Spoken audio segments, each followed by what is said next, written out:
চশমা museum, a house of world class, জলট্যাক মোড়, বহরমপুর মডার্ন হোটেলের সামনে।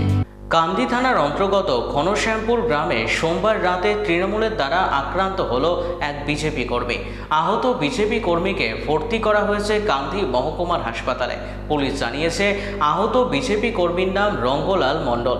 আহত ব্যক্তির অভিযোগ, বিধানসভা নির্বাচনে এলাকায় বিজেপি ভালো ফল করে, আর সেই কারণে এলাকার পঞ্চায়েত সমিতির সদস্যর স্বামী পরিমল মণ্ডল ইচ্ছাকৃতভাবে তার উপর হামলা চালায়, মাথায় লোহার রড দিয়ে আক্রমণ করে বলে অভিযোগ করা হয়েছে। আহতকে উদ্ধার করে বর্তমানে কান্দি মহকুমার হাসপাতালে ভর্তি করা হয়েছে। বর্তমানে হাসপাতালে চিকিৎসাধীন রয়েছে আহত ব্যক্তি।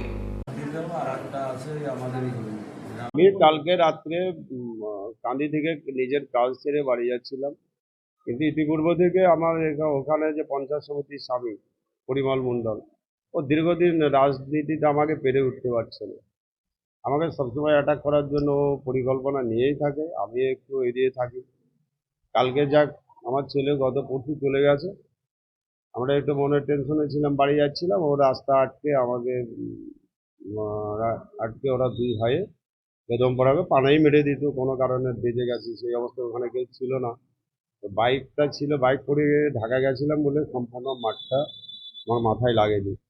আমাকে প্রাণেই মেরে ফেলার পরিকল্পনায় চলছিল। এটা চলছে ভোটের আগে থেকে, যেদিন থেকে ব্যানার ফেস্টন টানাই ওই দিন থেকে। কিন্তু ঘটনাটা ভোট পরবর্তীতেই ঘটলো। এখন আফসোস লাগছে যে এখন আমাদের এমএলএ জিতলো, মন্ত্রী হয়ে গেল, আর তৃণমূল হেরে গেল, তাদের এখনো এত পাওয়ার আর এত সাহস। এটা হয় কোথা থেকে?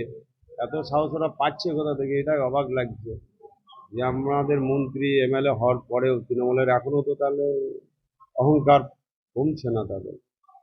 এই তো একদম একদম পুরো রাজনৈতিক হিংসা। আমাকে লোকসভা ভোটে বাড়ি থেকে বেড়াতে দেয়নি, পুলিশ দিয়ে আমাকে থানাতে আটকে রেখেছিল। সেই সময় লোকসভা ভোটের সময় আমার বুথের লিড নেই। এই ভোটে আমি 404 ভোটারদেরকে পরাজিত করি আমার ভোটে। এই রাগ মনে রাগ, আর কিছু নয়, শুধু রাজনীতির হিংসা। বাকি ওদের সঙ্গে আমার ব্যক্তিগত কোনো শত্রুতা নেই। আমি কান্দিতে আমার একটা জামাই একটা বাড়ি কিনেছে, আজকে এস্টেটে হওয়ার কথা ছিল, সেই উকিলের কাছে ওই বাড়ি এস্টেটের ব্যাপারে কথা বলে বাড়ি যাচ্ছে। আমাকে মারধর করেছে গ্রামের মিডিলে, পার্থ পালের বাড়ির সামনে। একজনের নাম পরিমল মণ্ডল, পিতা বিশ্বনাথ মণ্ডল, আর ওর ছোট ভাই নির্মল মণ্ডল ওরফে কালা মণ্ডল, ও পিতা বিশ্বনাথ মণ্ডল। এরা তৃণমূল, এবং পরিমলের স্ত্রী পঞ্চায়েত সমিতির মেম্বার, রানিং মেম্বার আছে।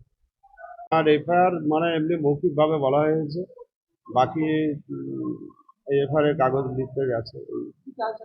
আমি ওই দুষ্কৃতিকারীদের কঠোরতম শাস্তি চাই। আমাকে লোহার রড দিয়ে মেরেছে, আর হাতে হাতে ভোজালি ছিল, বুঝতে পাইনি, কিন্তু ভোজালি দিয়ে যে প্রাণে মেরে দেবো এরকম হুমকি দিচ্ছিল। আমার নাম রঙ্গলাল মণ্ডল।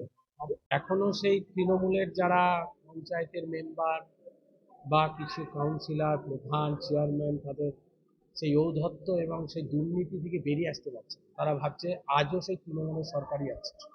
তো সেইটা বার করার জন্য প্রশাসনকে আমরা বলেছি, আইনের পথে গিয়ে তাদেরকে বুঝিয়ে দিন যে এখন আর শাসকের আইন নেই, আইনের শাসন শুরু হয়ে গেছে। তাদেরকে শুধরানোর জন্য বারবার বলা হচ্ছে সরকারের পক্ষ থেকে, আইনের পক্ষ থেকে।